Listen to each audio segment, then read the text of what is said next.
Most of our careers is spent putting a plan together and not know if you're going to succeed or fail. It's okay to have it not work out. What you don't want to do is not try. And you don't want to wait too long. Caroline Ernst.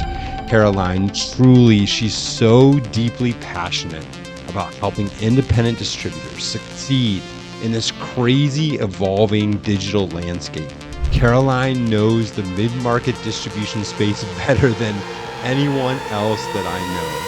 The value of product content as a whole is the foundation of driving your business. Overall, we do see a maturing workforce. I think having that sort of digital mindset is really key for growth, but balancing that with the overall industry. And I think whenever you're touching data, to make sure that it's standardized, that will make it scalable. So it could be, customer data, product data. All right, Caroline.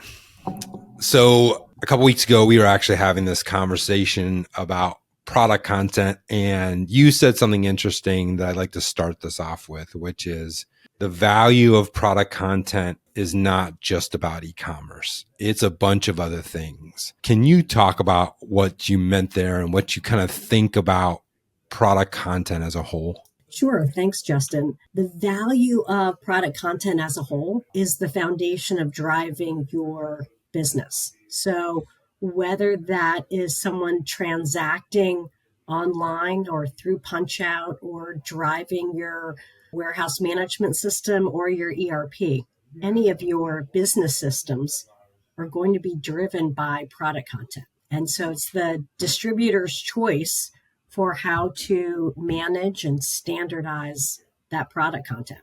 What does that evolution look like? What does a distributor that's starting, what kind of data do they start with? And how does that evolution play out to where they actually then have good product content? That's a great question. So it starts off with your foundational ERP content. So typically the basic level of product data. And oftentimes what we see is that the product data is really messy. It's dirty. There's duplicates. It's not standardized. So it's very difficult for a sales team to be able to find the product that they're looking to, help a client purchase and complete the transaction. So it starts with having good foundational data, very clear standardizations for product data. So similar ways of creating titles, ensuring that your manufacturer brand hierarchy is systematized. Having at least one image is required for a good ERP content, but that's going to grow over time. So you're going to want to have your basic content in a standardized, normalized format before you really go to market. You're looking to have good data, not just for your business, but for your inside and outside sales teams. For anyone that's touching product content data, they're going to need to be able to discover that product, not create a duplicate in your system. But the ERP, the data that's in an ERP is very kind of internal facing, right? It faces employee facing, I guess. It's got the invoice description. Yeah. It's got acronyms, I'm sure, that are employee. But then when we look at web, and I would imagine probably just good product data, even that feeds back into the ERP. Even I would imagine invoice data too, when it's facing towards you and employee facing, those probably descriptions aren't as good for invoicing as if you had kind of rich kind of customer facing descriptions. So even that kind of data would be improved if you had good product content, right?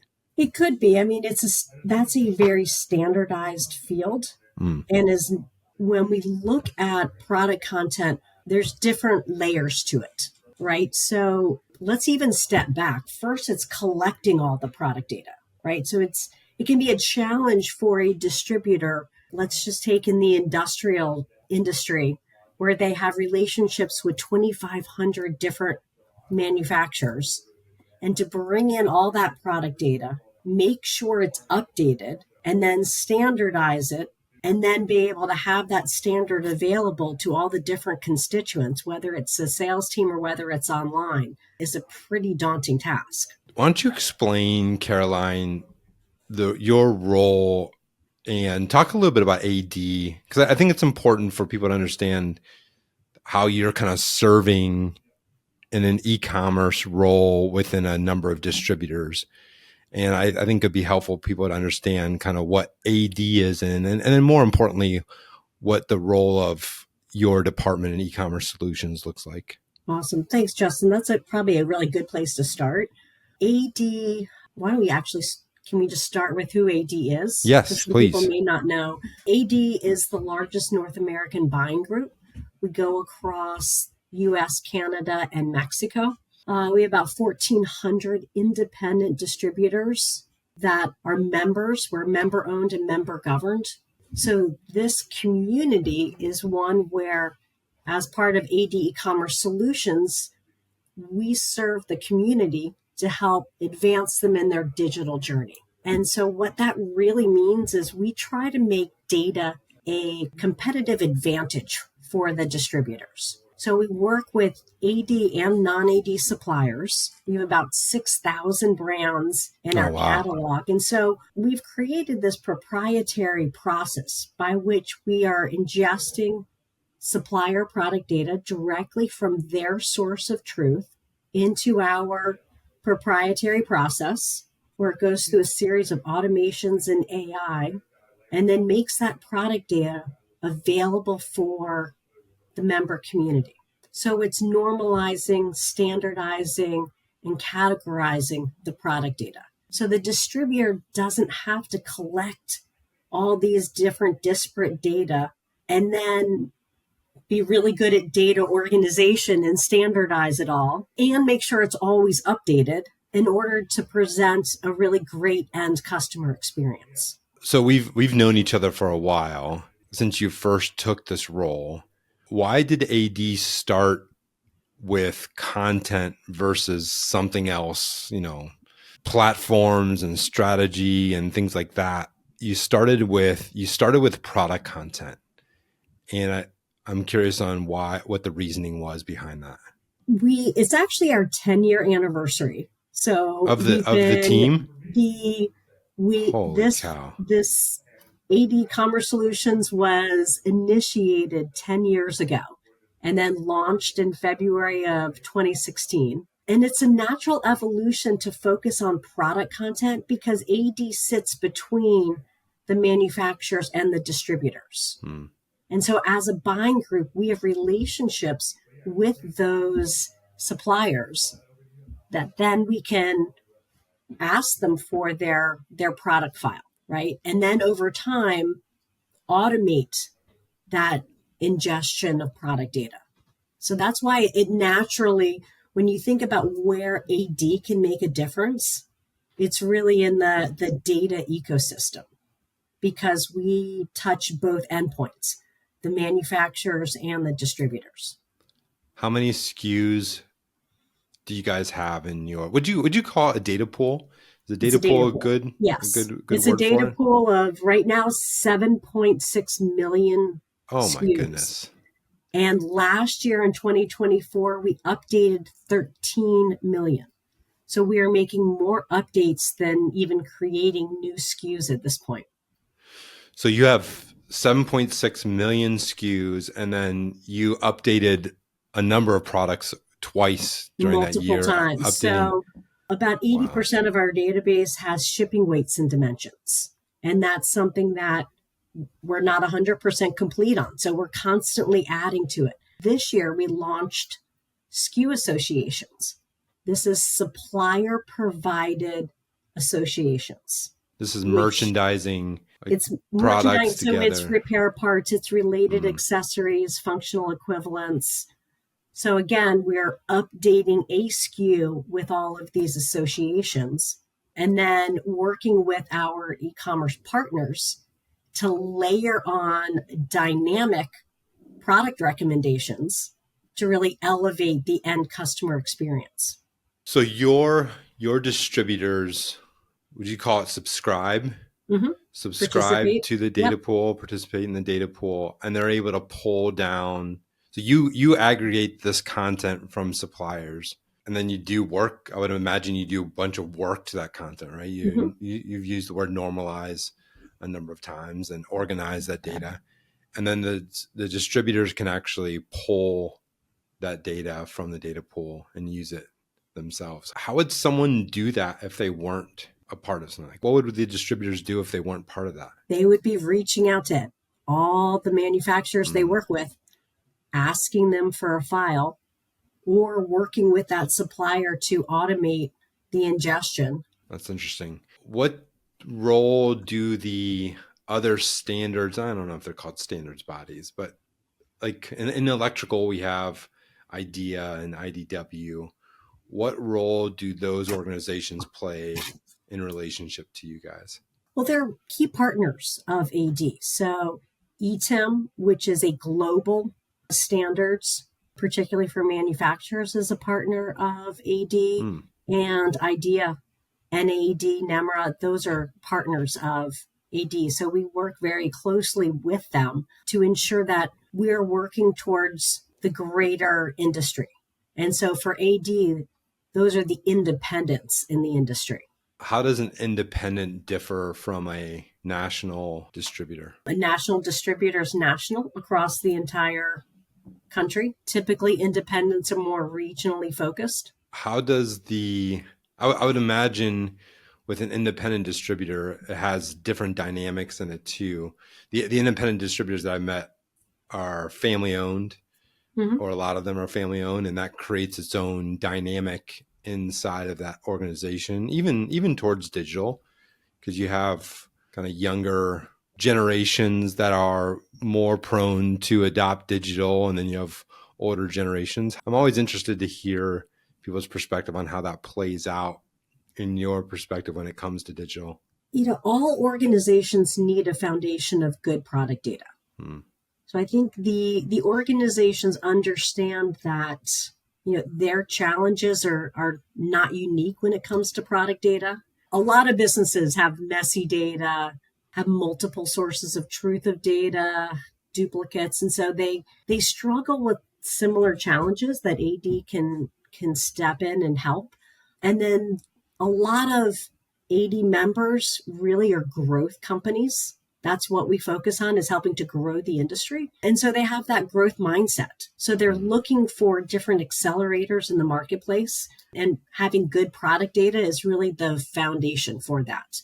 So anything as they move into even things like AI, you need good product data. You need good data going in order to get, the insights and the advances out. I'm actually curious about a move to capture knowledge instead of just data, because there's so much information and knowledge trapped in the heads of people, and some of them are retiring, right, where you Mm-hmm. have experts, plumbers and electricians that are literally grown up in the business, then joined distributors, and just experts in all aspects, and they understand how products are used and applied and installed, and bush fixes and all that. So much different than just someone kind of having a cursory understanding of the data. Have you seen any move to trying to capture knowledge to be able to be used in the AI world versus just data?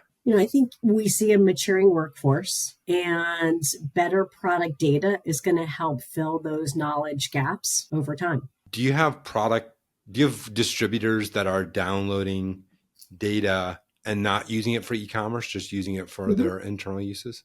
Interesting. Absolutely. For example, we're currently working with two members that have major MDM, master data management initiatives, whereby one of the companies is rolling up 12 companies onto one ERP, and they're using the 80 digital catalog as the foundation for the product content. Hmm. So they're going to use that as a first step, and then from that launch different, e-commerce platforms. What do you see as the other kind of core challenges for independent distributors outside of product content? So you're solving that for the independent distributor. What are the other kind of core things that are just difficult in distribution in this world? Each individual sector, I think, has their own set of challenges.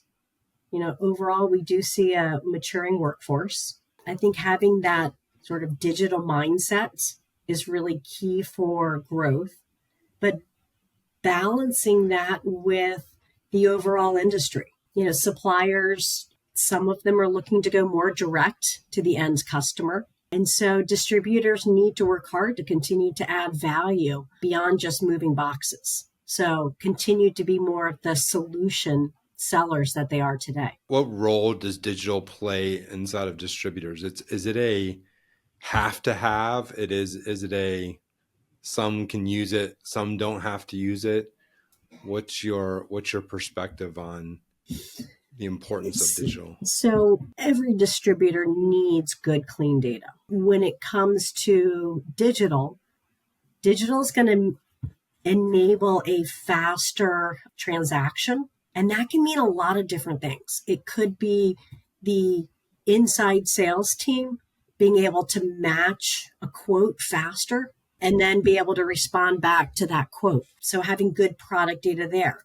Having good product data where a salesperson or an end consumer can find what they're looking for, that product discovery. Not everyone's going to buy online, right? You have companies with 250 items on an order. They're not going to go online necessarily and rekey in and research for those items. But you do need good product data in order to match those inquiries. I think over time, too, we'll have more voice to text. And so being able to move really quickly and use digital and more of an efficiency is going to drive behavior. I like how you separate the idea of product content from digital. You treat it as a foundation of just business. Like that's what you keep saying, basically, is like product data is a foundation of just good business, whether digital or not. And that in the same way that product content is foundational, are there other items that are kind of broadly just need to be standardized as a foundation for business and are also good for digital? And I think whenever you're touching data, to make sure that it's standardized, that will make it scalable. So it could be, customer data, product data. Think about all the different kind of tables in your ERP. And to ensure that those are, or your CRM, are as complete as possible to give you good reporting on your business to help drive the insights that are going to drive growth. What's the role of the manufacturer, the supplier, in all of this? The manufacturer is the one who's creating the goods that then the distributor is going to distribute. So it really starts with the manufacturer, having great relationships with those manufacturers, which AD does very well. And those manufacturers are looking for the distributors to be successful too. So there's this whole supply chain of goods and services that really starts with the manufacturer.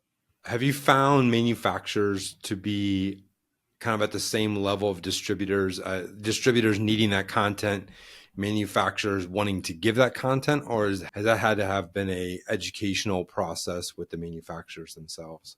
I think it's an educational process. When I look back 10 years ago and we were receiving, flat files in Excel and, even companies' brands were misspelled in the same file that needed to, be normalized. The manufacturer sent misspelled brand names. That's funny. Things have come a long way. I mean, one of the interesting facts is that when we first started, less than 5% of the manufacturers were using a, enterprise level PIM. And now over 40% are of the ones that we work with. And so that shows a shift in the market towards the importance and the recognition of why having good product data in one central location and then being able to syndicate that to multiple sources is a priority for the business and really a competitive advantage. Yeah, I think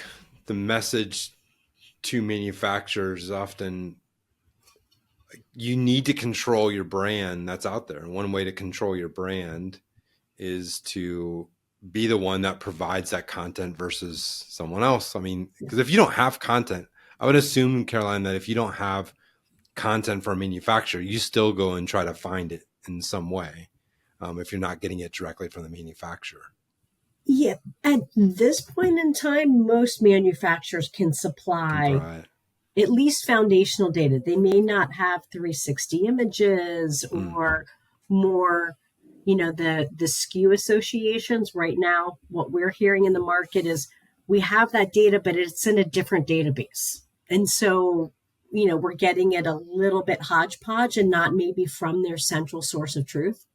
And that'll change over time.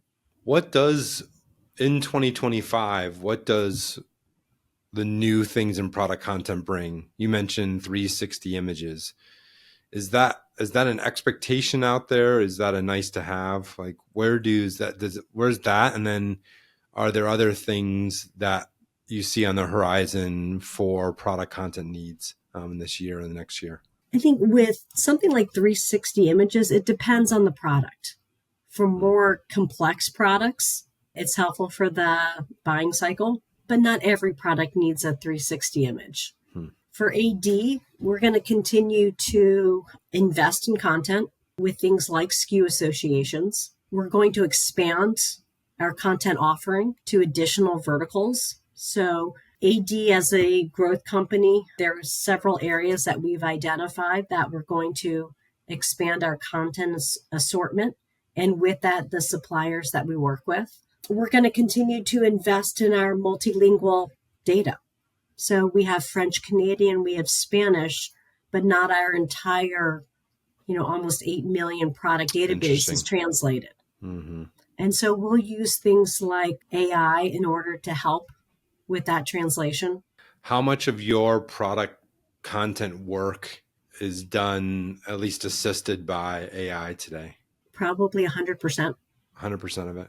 Yep. So as part of our process, we're the only touches we are making really are around validations, or at least trying to make. About 60% of our entire database is automated. Wow.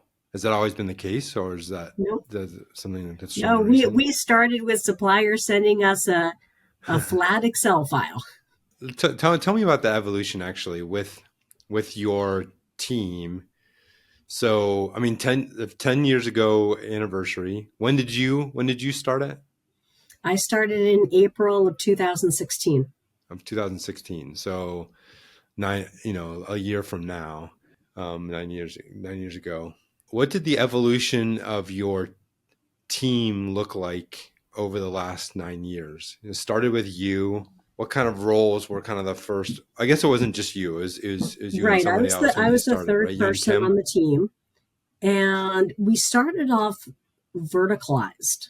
So focusing first on the industrial division of AD, then expanding to electrical, then expanding to plumbing, PVF, HVAC, and then expanding to bearings, power, and transmission. So we looked first at, aligning ourselves vertically. And then as we grew, we shifted to having a digital success team, which focused on both the manufacturer and the distributor and helping them every step of the way in their digital journey. So really being that trusted partner. And then 2/3 of the group is focused on content and technology. What does the technology part look like? We have great partnerships with third parties who are the backbone of the solution. So partners that help us bring the content in, do all the automations, normalization. We offer our distributors the ability to query into a database and pull back the data that they're looking for. So for some members, they need a PIM, and we offer that as part of our solution. For others, they may already have a third-party PIM.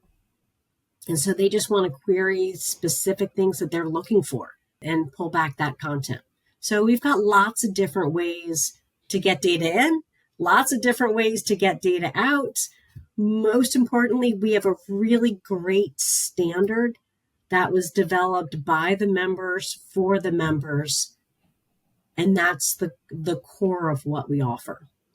And we've got the team that supports the member at every step of the way to make their journey successful. Feels like you guys are an accelerator, Mm-hmm. for distributors to get. I mean, because to do product content on their own would take months or years or decades, one of the two, right? Maybe Right. decades. You said you have a digital success team that Mm-hmm. helps basically coach, that coaching them along the journey. Yeah. Would that be a good way to say it? That's pretty fascinating. Very good. Who are you following on places like LinkedIn?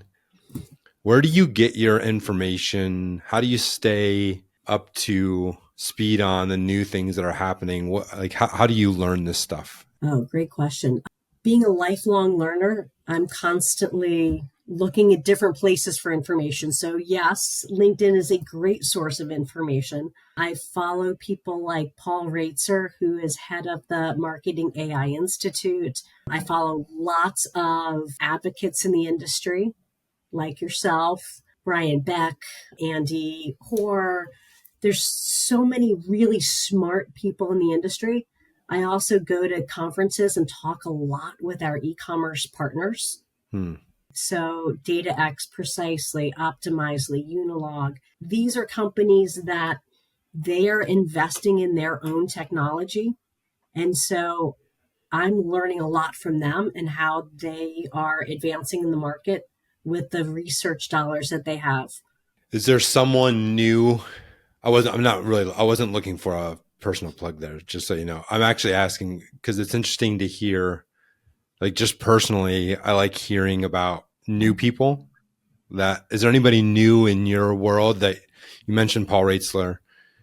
Is he who spoke at the Yes. conference last year? This Yeah, time it was this year. This time last year, wasn't it? it was. Ended on. Yeah, and we've had him come to AD headquarters and Mm, talk to the e-commerce advisory council. So one of the things that my team also focuses on is AI literacy. And so sharing that with other AD members for how, as a group, we're using AI. Because I truly feel that in the marketplace, if you have a workforce that is comfortable with even the basics of AI and using it to be more productive in your everyday life, it's going to be a competitive advantage. let's do a teaser on that a little bit. What is that? What does AI literacy mean for the distributor? First, I think it's a mindset to say, let's use tools and become smarter with using them. So, for example, setting up a chat GPT Teams account Hmm. so that all of your information is not indexed in a wider index, and then using encouraging your team and sharing what's working and what's not working with using something like that. So whether it's using it for marketing, summarizing data, editing marketing materials, using it as your AI strategist. Is this a scary thing for companies? I think it can be, but the more that you know, the more comfortable you can be, and you can set guidelines and parameters for your business. I think it's Hmm. on all of us to understand the significant value that it can add to your operations and your overall business value, and then use it in everyday tasks and see how it can impact your business. So whether it's like content creation, we use it for marketing materials, social media posts, market research, competitive analysis, Hmm. and it's cutting time in half. So always understanding what the value is Mm-hmm. as well. In our e-content process for SKU categorization, the AD digital catalog is built utilizing AI. So whether it's like data cleansing and enrichment, and so that is saving time and allowing us to not only move faster, but also reduce errors. That's interesting. I think even talking about AI literacy, I think That would be an amazing topic in our next time. And I think what you've done in e-commerce has kind of proven of an evangelistic effort, right? I mean, much of what you've done has been evangelism within your community, right? Of educating, encouraging, showing the passion behind, and then walking next to them throughout this whole thing. And it feels like you're about to do the same thing with AI and take on a similar journey with them. It feels like that's a whole I episode. think everyone is learning the benefits and the challenges. So AD Commerce Solutions is similar to other businesses where we're looking at the efficiencies that can happen as well as understanding, the risks, and that you do need some clear guidelines to ensure that everyone has responsible and ethical use of the Yeah. tools available. Also, there's just I'm very deep in the AI world, and there's still so much experimentation. Like, I don't know if this is going to work, which inherently means I don't know if this is going to fail or not. Mm-hmm. And, most of our careers is spent putting a plan together for succeeding, not putting a plan together to not know if you're going to succeed or fail. And so it's this whole kind of brand new mindset, I think, that makes it really difficult as well. It makes it exciting Yeah. because it's okay to have it not work out. What you don't want to do is not try, Yeah. right? So you want to have and you don't want to wait too long to make your whole test plan perfect. True. I would Caroline. challenge everyone to get out there, say, I'm going to look at it for these three things. I'm going to use it for even some basic things. I'm going to learn how to craft an effective prompt. And Justin, to what you just mentioned, go on LinkedIn, find some people to follow. Paul Raitzer, Mike Kaput are great people to start with, and take a look at what they post and how they are educating all of us around AI. You don't have to be an engineer, a coder, and building algorithms that are going to change your business. Initially, just use it for efficiency.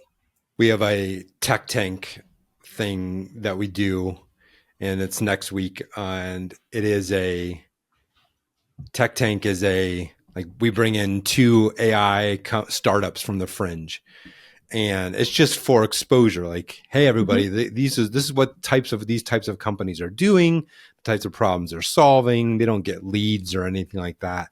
But the whole point of it is to say this is what's happening in the industry. These are people solving real distributor or manufacturer problems in the B2B e-commerce world. They're not connected to major platforms, and it's for exposure for everyone in the community just to be able to understand like what's going on out there. And I think it's a pretty cool thing to look at. Caroline, how do people get a hold of you? LinkedIn is probably the best place. All right, Please reach out to me. We'll link you in Caroline LinkedIn. Ernst. We will link you in the show notes as well. Caroline, thank you so much for this. Very interesting to hear about, especially the product content. So it's such a like a practical and foundational issue. And it's amazing what you guys are doing there. Thank you so much for having me today, Justin. I appreciate it.